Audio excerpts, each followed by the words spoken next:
Y'all, it's not looking good for the Greens after this episode. I don't know what team you're on. Let me know in the comments, you green, you black, because it is not looking good for the Greens. Or, are you team Peasants? Because let's be real, the Peasants are having it rough in House of the Dragon. Rough. Welcome back in, everybody. We're here to discuss House of the Dragon episode 6. It was a doozy. Although, I gotta say, the beginning of this episode was kinda slow for me. I just feel like most of the exciting stuff happened in the last 20 to 15 minutes of this episode, but we're building stuff that I'm sure is gonna go off. That's how it happens. That's how it happens. Last episode, I haven't done a review for that one yet. I'm gonna go and do a review for that one literally after I finish this recording. But last episode, I think, was actually my favorite, even though that one was slow, but it was like sass at every turn. This one was more of an episode where people had stuff that had to happen for them. We had to see how did the peasants get all wound up. We had to build all of that up. And so we're just seeing all the steps of how we get there. So it's important to see. And the other thing is we're developing some other characters that I think are going to come into play near the end of this season. So I understand all of these things we have to build, but at the same time, it's like, I want the exciting bits. But we did get some exciting bits. We'll get to those. But first I have to say, man, I miss when Daemon wasn't crazy though. Remember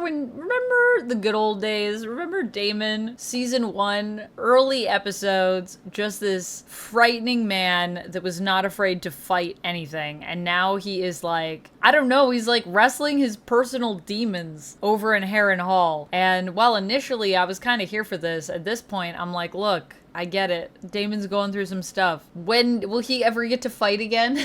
I just want to see him fight again. I want to see him be a badass again. And I'm nervous that it's not going to go well for him because I feel like we haven't got to see him be badass for a while, and that just makes me nervous. Maybe I shouldn't be nervous. Maybe it's all going according to plan, and maybe him being badass would just cause problems for Rhaenyra. Honestly, probably. But I do miss the old days for Daemon. That's what this episode had me fantasizing about. That being said, speaking of the new days, we do have some cool stuff that's happening. Rhaenyra was like, time to try some people that, aren't necessarily us riding dragons. Maybe some other people that maybe some of their blood is some of our blood. Maybe it'll work out. It didn't work out. Lord Darkland got completely flambéed, which is how I thought that was gonna go. They tried to lull me in. They tried to make me feel like, oh, maybe this will go well. But I was like, I'm not buying it. I'm not buying it. It's not gonna go well. And then it did not. However, there might have been something to that plan because we do see in this episode,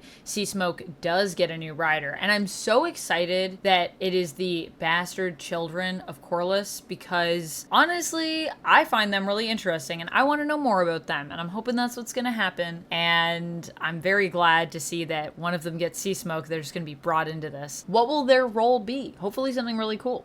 I'm excited to see how it goes when Rhaenyra meets Aegon and they have to figure out what's going on with that. I'm assuming it's going to be good though, although hopefully she doesn't attack first. We'll see how that goes. Another thing I'm interested to see how it's going to go is Aegon's recovery, because apparently that's a thing. At least it seems to be a thing right now, because he's awake.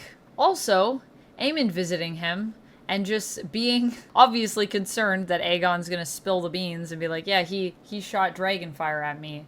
The king. Kill that man. But I don't think, even though Aegon is horribly disfigured now and, is in so much pain, I still don't think he would have even sold out his brother, to be honest with you. So Aemond coming here and doing this and intimidating him just feels so messed up. I know it's Aemond, but dang, man, haven't you put Aegon through enough, honestly? I know Aegon's been a jerk to you, but it's the way you're treating someone isn't good when they're Aegon and I'm pitying them. And I'm like, oh no, this seems messed up. This is not cool. Also, speaking of characters that I was not expecting to be like, oh, this poor character. Larys with his sad origin story in this episode really drawing me in. Man, that monologue, that speech that he gives is so dang good. This moment of him connecting with Aegon, and I feel like they could be a pretty powerful alliance. I mean, we've already seen this built up with Larys offering to be, you know, his master of whispers and Aegon being super into that. Now, of course, do I think Larys is gonna manipulate Aegon for his own benefits? Of course. But it might also work out in Aegon's favor because I do think Larys is really smart. So I'm kind of curious to see where this one goes, if it goes anywhere, and Aegon isn't somehow killed before he can even, like, get up and do anything or say anything.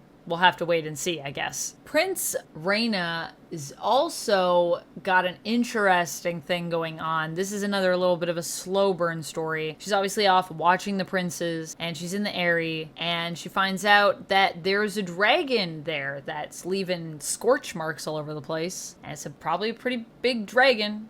Wild beast. And of course, I'm thinking she's gonna try to tame that, right? She's gonna go after that dragon. And I hope it goes well, because she's gotta watch these princes, and if it doesn't go well, I'm gonna be really concerned for the team that I'm rooting for here, because I would think that would be a very bad sign. So we'll see. Maybe this is Rhaena's shot. And honestly, I would love if Rhaena got a dragon. She wants one so bad. Please let her be successful. I just would love to see her achieve that dream, and I think it would mean a lot. And also, it might mean that she gets to get called back to be with everyone else, because then she'd be a dragon rider, and especially if it's a big dragon, it would be something that is really useful for Rhaenyra. So we shall see. Or maybe not, because I think we have to get to Pentos now that we have established that these are the eggs that we need later in the story, but there's another way we can maybe do that. Maybe Rhaena can still get her dragon. We'll see what happens. I just hope she doesn't die in her pursuit. Please don't let that happen. That would be awful. Probably gonna happen, isn't it? Probably gonna happen.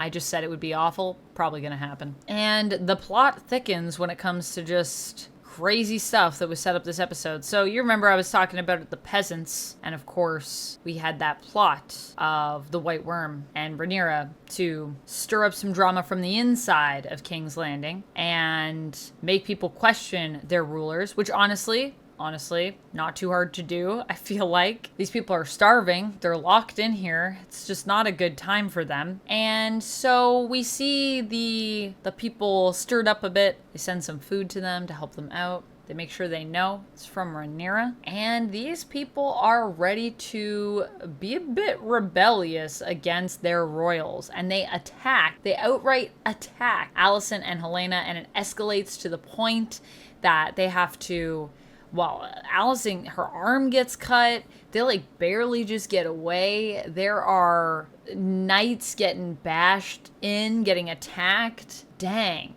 This was pretty bad. And I feel also just a public, like, it just doesn't look good on the crown. So yeah, I feel like that's only going to get worse, especially with Aemon running the show. I don't think Aemon cares about anyone that is a peasant. And I feel like that's going to be maybe not great for them. Maybe not great for them. But you know who is having a good episode? This episode was pretty good for the White Worm. She also gets an origin story in it, which her origin story is also, wow, her origin story is awful. I was like, oh gosh. You know, I haven't really cared that much about the White Worm. Last season, I really didn't care for her. This season, she's growing on me. I'm just gonna say, the last few episodes, she's really been growing on me. I think I like her. I think I'm rooting for her. Does that mean she's gonna die? Maybe. She gets her own origin story here and has a bonding moment with Rhaenyra that turns into a kiss? And I was like, finally, my dreams from season 1 are coming true. Rhaenyra out here being gay, representing the bisexuals of the world, representing, I don't want to, but you know, bisexual or pansexual, whatever her preference is, whatever label she wants to wear, I don't care, but she's kissing a lady and I'm super here for it. Since the first episode, I have had this fan fiction in my mind of Rhaenyra and Alicent getting together, and I literally thought when this show started, this is going to be these two women coming together, and then quickly that all falls apart. Alicent has to get married to Rhaenyra's dad, which is awful. And this friendship that they had, this bond that they had, they could have flown off together and been in love, is destroyed by them being pulled apart. It made me so sad to know that that's not how the story goes at all. And actually, these two are going to be mortal enemies. I was like, oh, that's so sad because I feel like they could be in love. So finally, we're getting some version of that. Although, you know, it's not Alicent and Rhaenyra, which I'm still holding out a little bit of hope for. No, I'm just kidding. I'm not. There's no way it's going to happen. But hey, we got White Worm and Rhaenyra, and I feel like that is also very interesting. So we'll see where that goes. Obviously, I feel like it would be maybe bad if anyone else finds out. So it's probably going to have to be secret love, especially while Daemon's still around. I don't know how long Daemon will be around for, though, because like I said, pretty crazy over there in Harrenhal. So we'll have to wait and see. That's pretty much it for this episode. I mean, these are kind of the major things that happen and how I'm feeling about them. Mostly, like I said, I feel like this episode was pretty slow, but then in the end, it picked up steam pretty quickly, and then I was drawn into it. I think overall, I'd give this one a 7 out of 10. It's still a strong episode, but it's just not my favorite. But it's doing some stuff that I think is going to be crucial for later episodes, so I respect that. And it's got some things in it that I do really like, clearly. So that's where we're going to leave it. All in all, though, the acting continues to be amazing. Everything continues to look great. And I'm super here for all that. And the story is still going strong. So we'll see what happens next episode, episode 7. I cannot wait to discuss with you. That's it for this one. And until next time, friends, stay nerdy. Bye.